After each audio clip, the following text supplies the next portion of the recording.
예수님의 말씀을 들었습니다. 바리새인들을 향해 하신 말씀이죠. 그들은 예수님의 말씀을 다 듣고 이해하고 깨달으면서도 외면했어요. 왜냐하면 왜 예수님의 말씀을 듣고도 외면할 수밖에 없는가? 예수보다 내가 더 특별해야 되기 때문이에요. 그들은 일평생 내가 높아지기 위해 살았던 사람들인데 예수의 말을 듣는 순간 내가 아닌 예수가 높아지고 예수가 더 특별해지고 예수가 더 주목을 받고 내가 사람들 위해 군림하는 자가 아니라 사람을 섬겨야 하는 자가 되니까 예수의 말이 옳은 건 알겠는데 못 따르겠는 거예요. 근데 이 시대도 마찬가지입니다. 사람들이 왜 교회는 다니지만 철저하게 예수님만 바라보며 말씀대로 살지 못하는가? 자기를 부인하고 싶지 않은 거예요. 다 내가 더 중요하기 때문이에요. 내 것을 팔아서 어떻게 남을 줘요?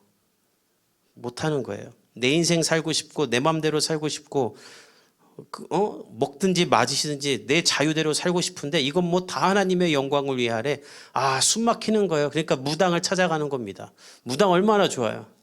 지금 뭐 무당 예능, 무당 드라마, 무당 음악까지 난립니다. 이번에 한국 대중음악상 상에서 올해 음반으로 무당 음악 하시는 분이 타셨어요. 왜 그렇게 무당들 좋아할까? 내 맘대로 내 뜻대로 날 위해 움직일 수 있는 신이니까 그래요. 돈만 내면 돼요. 굿만 하면 돼요. 그럼 내가 원하는 대로 해준대요. 내가 신 위에 있는 거예요. 신을 내가 조종할 수 있는. 그러니까 아담과 하와를 꼬셨던 사단이 동일한 방법으로 귀신과 무당을 통해 너가 신 위에 있으라고 해주는 거죠. 그러나 그들의 결국은 파멸이고 허망함이고 죽음입니다. 무당 말 듣고 잘 됐다는 사람 한 명이라도 본 사람 있어요? 결국 다 망하는 거예요. 자기를 사랑하는 마음과 하나님을 대적하는 사단의 콜라보가 달콤해 보이는 겁니다. 예수를 믿으면서도 예수님께 내 삶을 다 드리지 못하고 자기를 부인하고 예수를 위해 살지 못하는 건 날 위해 십자가에 달려 죽으신 예수 그리스도의 구원의 은혜를 모르기 때문이에요. 부활하신 주님과 함께 사는 하나님 나라를 꿈꾸는 삶을 안다면, 그의 백성으로 통치를 받는 삶, 하나님의 평안과 보호와 인도하심을 안다면 일평생 하나님을 예배하는 자로 예배를 가장 중요하게 여기며 내 손에 쥔 것을 다 내려놓고 살 수 있는데, 내가 손에 쥐고 있는 거 이거 내가 하나님 위해 내려놓아야 된다는 생각에 못 내려놓는 거예요. 그러니까 바리새인들은 예수님이랑 항상 같이 있으면서도 못 따르는 거예요. 그것을 보신 예수님도 부자가 구원받기 어렵다. 가진 것이 많은 사람, 돈과 명예가 있는 사람 예수님 못 따른다. 왜 하나님이 끊임없이 너의 가장 중요한 것이 무엇이냐? 이삭을 나에게 드려라. 11조를 하라. 너의 믿음을 보이라. 너의 꿈과 계획도 내 아래 둘 수 있느냐 물어보시는 이유는 뭘 받아내려는 것이 아니라 너는 나를 위해 살 수 있느냐는 걸 물으시는 것이죠. 바리새인들은 이걸 거절했어요. 이 시대의 그리스도인들도 이 응답에 응하지 않으며 교회를 다녀요. 근데 오늘 그 응답에 드디어 응하는 사람들이 나와요. 누군가? 당시 가장 비천했던 세리와 죄인들입니다. 우리 1절하고 2절을 읽어봅시다. 시작. 모든 세리와 죄인들이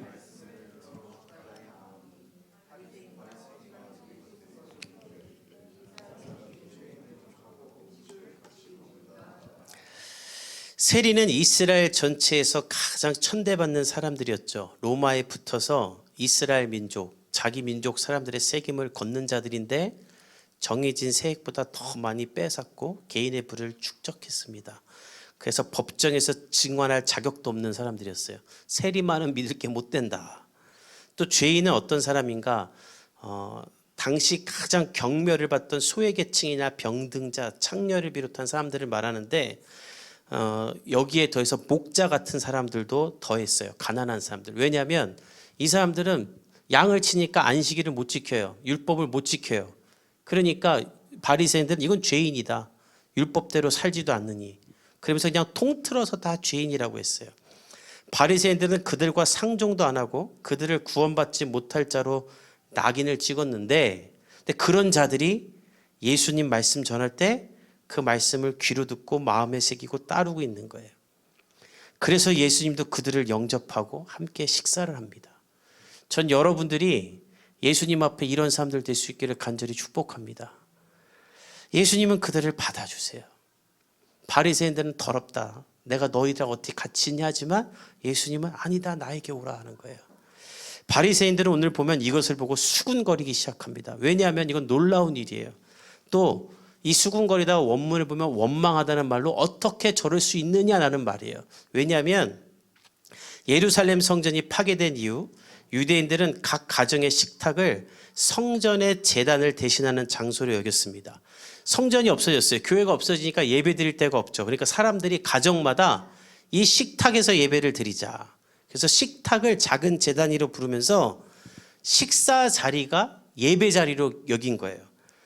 그래서 먹기 전에 늘 손을 씻으며 성전에 들어갈 때 손을 씻는 것처럼 똑같이 씻었고, 성전 제물에 소금을 뿌리는 것처럼 처음에는 무조건 빵에 소금을 찍어 먹으면서 식탁이 제단임을 상기하게 하였습니다.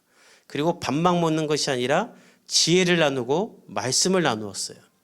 그래서 이를 행하지 않으면 식탁의 음식은 죽은 자의 제물과 같다 할 정도로 식사는 그 자체가 예배였어요. 그래서 예배는, 식사 자리는 가장 거룩한 장소, 부정한 사람은 못 오는 자리인데, 예수님은 냄새나는 목자, 창녀, 돈 뜯는 세리, 나랑 같이 먹자 하면서 이 거룩한 식탁의 자리, 작은 제단으로 부르는 거예요.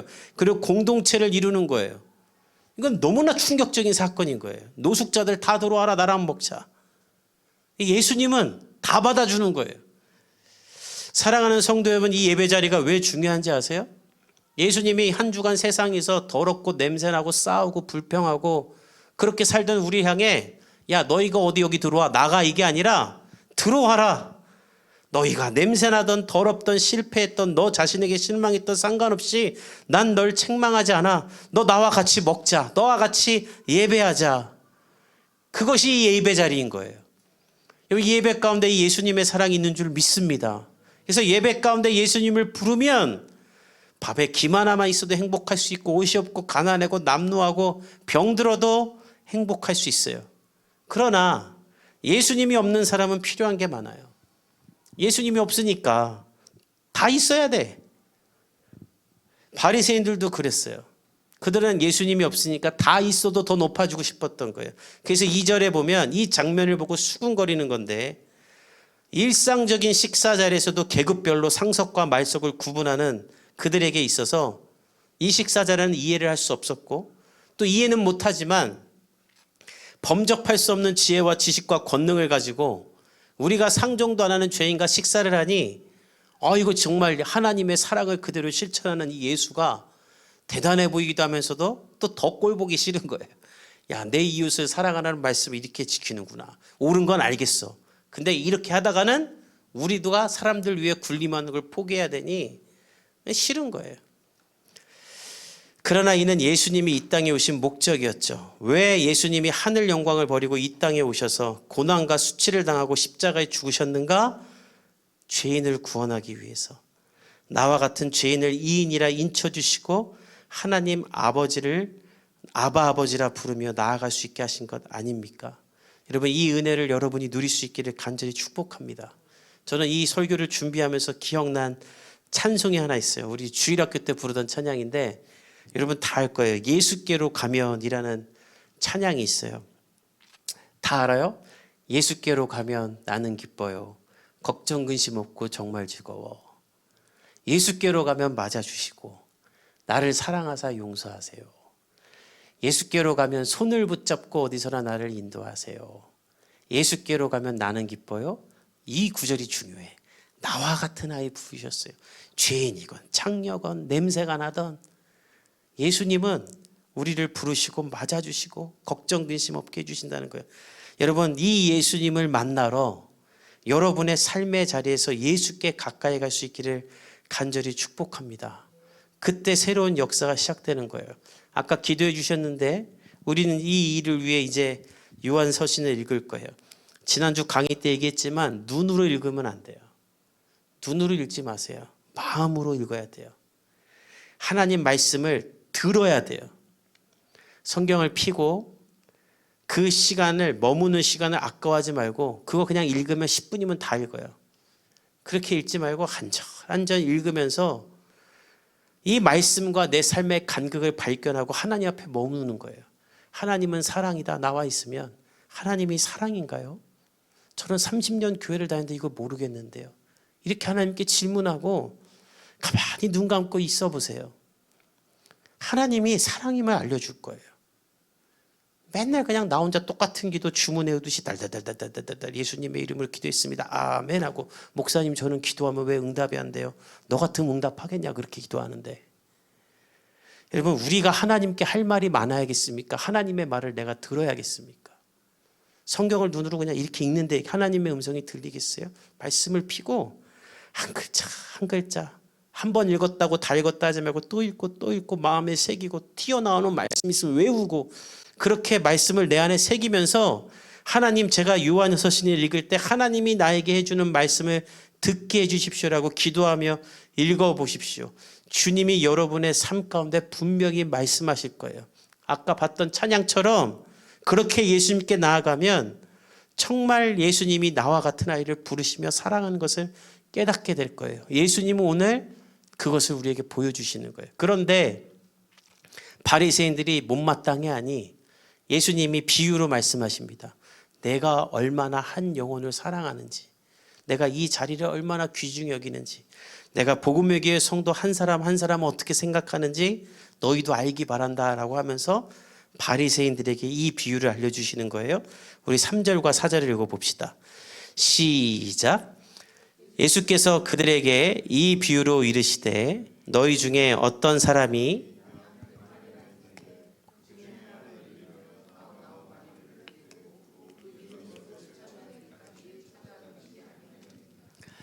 왜 죄인들을 영접하냐는 바리새인들의 수군거림에 예수님은 비유로 말하십니다. 야, 바리새인들아, 너 양 100마리가 있는 사람이 한 마리 잃어버리면 어떻게 하겠냐?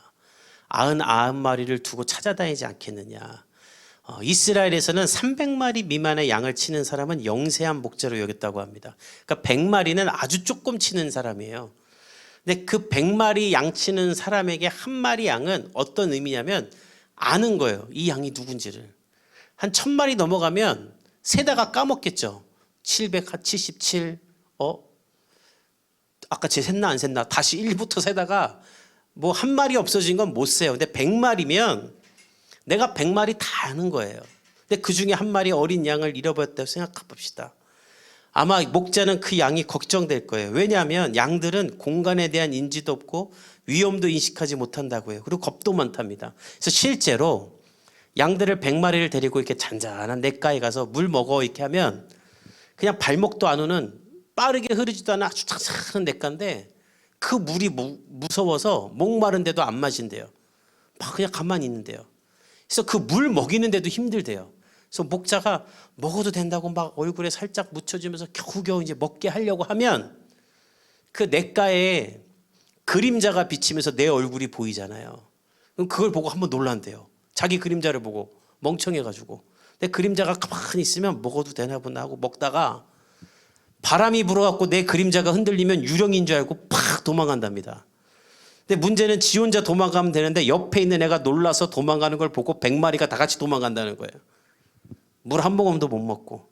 그러다가 또 시야가 약하고 좁아서 낭떠러지로 가서 떨어지고 엄한 데 가고 난리가 난대요. 그게 양이래요. 놀라운 건 성경이 우리를 너희는 양 같다고 했다는 거예요. 근데 진짜 우리 같지 않아요? 앞도 못 봐, 분별도 못해, 겁도 많아, 지 얼굴에 지가 놀라, 지가 한 말에 지가 놀라, 세상 이길 힘도 없어. 근데 맨날 그렇게 쥐어 터지면서 고집은 또 엄청 세요. 자기가 가는 길이 멸망의 길인지도 모르고 그냥 남이 가면 따라가. 애 이렇게 키우면 된대. 따라 키워. 성경에서 목자 없는 양을 가장 비참한 존재로 묘사하며 너희가 목자 없는 양 같다고 한 이유가 여기 있는 거예요. 그리고 그래서 예수님이 이 땅에 오신 거예요. 쟤네들은 내가 도와주지 않으면 양처럼 저렇게 될 애들이다.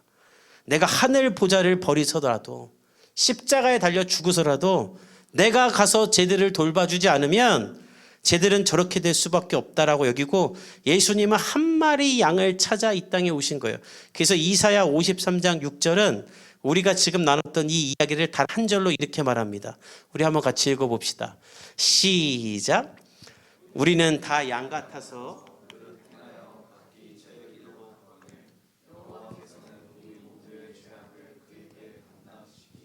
잘 보세요.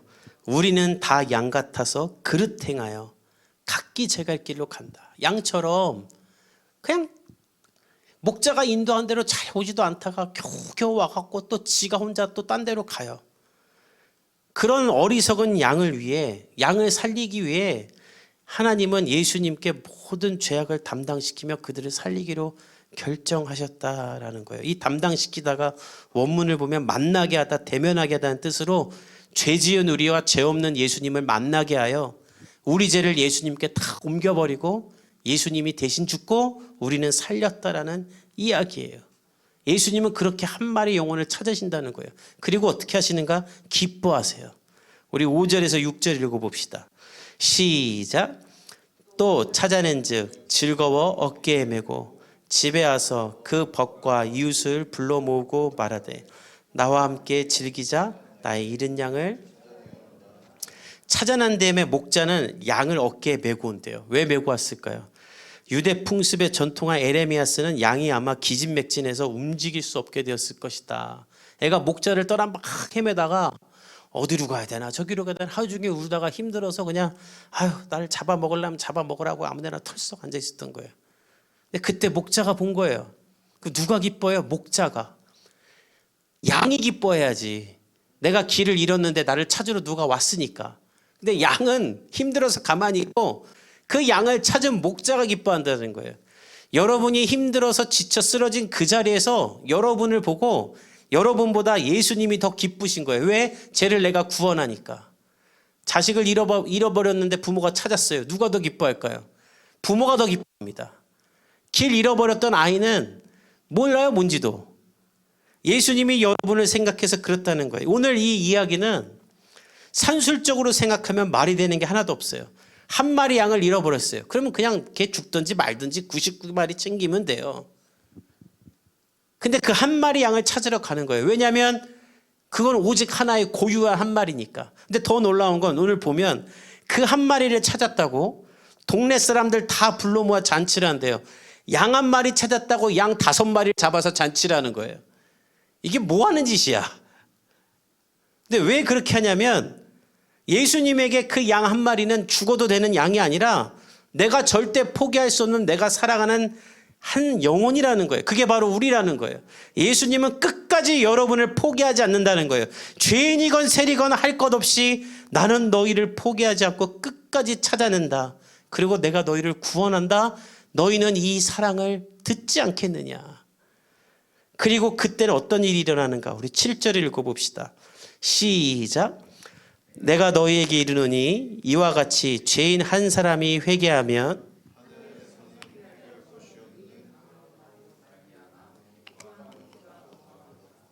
사람 중에 회개할 것이 없는 사람은 없죠. 근데 바리새인들은 스스로를 그렇게 여겼어요. 여러분, 다툼이 끝나지 않는 이유는 내가 틀린 게 아니라 네가 틀렸다라고 말하기 때문에 끝나지 않는 거예요. 바리새인들은 우리는 회개할 게 없는 은이야. 우리가 6월절 우리가 안식일 다 지키고 있는데 뭘 회개할 게 있어. 우리가 얼마나 힘들게 사는데. 그러나 그 백날 지켜봤자 그 사람은 그냥 죄인인 거예요. 우리 속성 자체가. 예수님은 바리새인들에게 말하는 거예요. 너희처럼 스스로 의인이라 여기며 회개할 것이 없다고 하는 사람들보다 자기 죄를 깨닫고 나는 예수님이 필요합니다라고 고백하며 이렇게 나와 나의 음성을 듣는 어린아이와 같은 한 사람을 하나님은 더 기뻐한다. 여러분 가운데 이 고백이 있기를 간절히 바랍니다. 그리고 예수님은 같은 예화를 한 번 더 하세요. 우리 8절에서 10절 읽어봅시다. 시작. 어떤 여자가 10드라크마가 있는데 하나를 잃으면 등불을 켜고 집을 쓸며 찾아내기까지 부지런히 찾지 아니하겠느냐. 또 찾아낸즉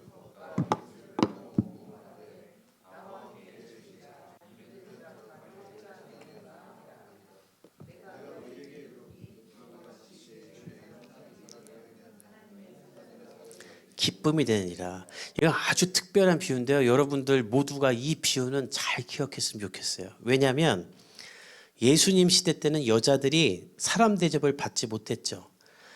남자들의 소유물로 여겼고 그들의 결정이나 의사는 아버지나 남편에 의해 좌우되었습니다. 그래서 유대인 남자들은 아침에 기도할 때마다 이방이나 노예나 여자로 태어나지 않아서 감사합니다라고 기도할 정도였대요. 그래서 예화를 할 때도, 재밌는 이야기를 할 때도 여자를 주제로 말하지 않았대요. 그러니까 여자라는 단어 자체를 안 쓰는 거예요. 그런데 예수님은 지금 이 수많은 사람들 앞에서, 또 가장 콧대 높고 교만하다는 바리새인들 앞에서 여자를 주인공으로 한 비유를 말해요. 이건 다분히 의도적이에요. 어떤 이유인가? 너희가 경멸하는 그 여자도 하나님이 사랑하며 선택한 사람이다라는 것을, 하나님에겐 주인공이다라는 것을 돌려서 말하는 거예요. 여자들 화이팅! 여자들 화이팅! 결혼하고 애 낳고 내 인생 끝났다 생각하지 마세요. 예수님은 여러분들을 이렇게 여기는 거예요. 그 관점으로 오늘 이 예화를 봐야 이해가 돼요. 그러니까 그때 시대상의 관점으로 한 여자가 10드라크마가 있는데 하나를 잃어버렸다고 합니다. 근데 드라크마는 헬라의 화폐 단위인데 10드라크마라고 할 때는 이게 돈이 아니라 결혼할 때 남자가 여자에게 주는 세트 선물이에요. 그러니까 우리 같으면 결혼 반지, 목걸이, 뭐 귀걸이 이렇게 세트 주잖아요, 요즘에. 그것처럼 드라크마 10개를 가지고 뭐 이렇게 장식을 만들어서 남자가 여자한테 주는 거예요. 근데 그 중에 하나가 빠졌어. 그 만약에 남자가 결혼하면서 다이아 반지를 해줬는데 다이아가 빠졌어. 그러면 자매들 그거 안 찾을 사람 있어요, 없어요? 죽어라 찾겠죠. 근데 우리는 찾다가 못 찾으면 나 잃어버렸어 하나만 사줘 이럴 수 있잖아요. 제 아내가 결혼할 때 우리 아내 없으니까 이런 말 할 수 있다. 결혼 반지를 제가 청담동 가서 진짜 탈탈 털하고 비싼 걸 사줬거든요. 결혼하고 애 낳고 살이 쪄갖고 이게 안 맞는 거야. 나보고 새로 맞춰달래. 그래서 늘려라 절대 못한다 그랬는데, 이때는 그런 수준이 아니에요. 만약에 그거 하나 잃어버리면 이혼당했답니다. 어디 남편이, 아까 말했던 그 시대상을 기억해 보세요. 여자를 사람으로 취급하지도 않는데 내가 이걸 줬어. 근데 그 하나를 잃어버려? 그러면 이건 남편을 존중하지 않는 것이라고 해서 이혼당할 근거가 됐대요. 그래서 여자들은 풀지도 않았고 항상 몸에 지니고 다녔고 차압이 들어와도 이거는 안 건드렸대요. 근데 그런 한 드라마를 잃어버렸으니 여인이 어떻게 하겠어요? 온 집을 다 쓰며 찾지 않겠느냐.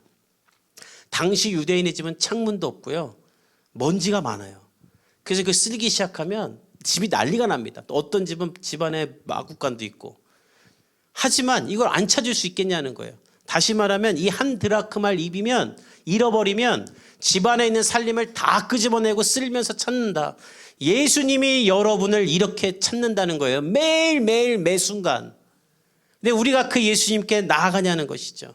사랑하는 성도 여러분, 오늘 이 말씀이 우리에게 두 가지를 의미한다고 생각해요. 첫 번째, 예수님은 여러분을 이렇게 사랑하고 있음을 기억하기 바랍니다. 어떤 상황과 현실과 낭만 앞에서도 이 사랑을 붙드세요. 예수님이 나를 이렇게까지 사랑하고 나를 찾고 있구나. 그러면 나는 소망이 있구나. 99마리의 양을 두고서라도 나를 찾아다니시는 예수님, 온 집안을 다 뒤집어 엎고서라도 나를 찾으시는 예수님, 그 예수님이 내 안에 있구나. 나를 사랑하구나. 나도 이 예수님께 나아가겠습니다라고 오늘부터 나아가기 시작하면 예수님의 사랑이 여러분의 삶 가운데 현실로 임할 줄 믿습니다. 여러분, 이 사랑 붙잡고 사세요. 두 번째, 예수님이 이렇게 간절한 마음으로 한 영혼 한 영혼을 찾고 계심을 여러분들도 깨닫고 나도 한 영혼을 품어야 됩니다. 여러분, 세상에서 살면서 왜 이렇게 미련하고 부족한 자들을 내 주변에 두는가? 여러분들 그런 거 많죠. 왜 내 파트너들은 항상 이렇게 일을 못할까? 그러니까 하나님이 그 사람들 옆에 붙인 이유가 있어요. 예수님 소개를 하는 거예요. 그들 보면서 비난하고 한탄하고 쟤 어떻게 저렇게 살려고 하나 비판하는 거는 바리새인들이 하는 거예요. 예수님이 원하는 건 그런 사람들 보면서 저 친구가 예수님 만나면 잘 될 텐데, 저 친구 예수님 만나게 하라고 날 붙여주셨구나, 이렇게 믿어야 돼요. 여러분들 회사에, 직장에, 주변에 여러분들에게 좀 못마땅한 사람이 보이면 비판하고 판단하지 말고 그 사람에게 예수를 전하다고 하나님이 나에게 붙여주신 사람이라 믿고 그 사람을 하나님께로 인도할 수 있길 바랍니다. 이 마음 품고, 예수님이 한 영혼을 이렇게 찾는데, 예수님이 한 영혼을 이렇게 찾는데 나도 그 마음 품어야겠다. 또 여러분 주변에 신앙생활 하다가 멈춘 사람들, 안 다니는 사람들, 아예 말해도 안 다닐 거야, 그건 하나님이 주는 마음 아니에요. 예수님과 같은 이 마음으로 복음을 전하세요. 날이 갈수록 악해져가고 허망한 삶이 판을 치는 이 시대 가운데 저와 여러분이 예수님을 전하며 사람들을 주께로 인도할 수 있기를 간절히 바랍니다. 그 사람을 주님이 기뻐하시고 사용하실 줄 믿습니다. 우리 시간에 함께 한번 기도하겠습니다.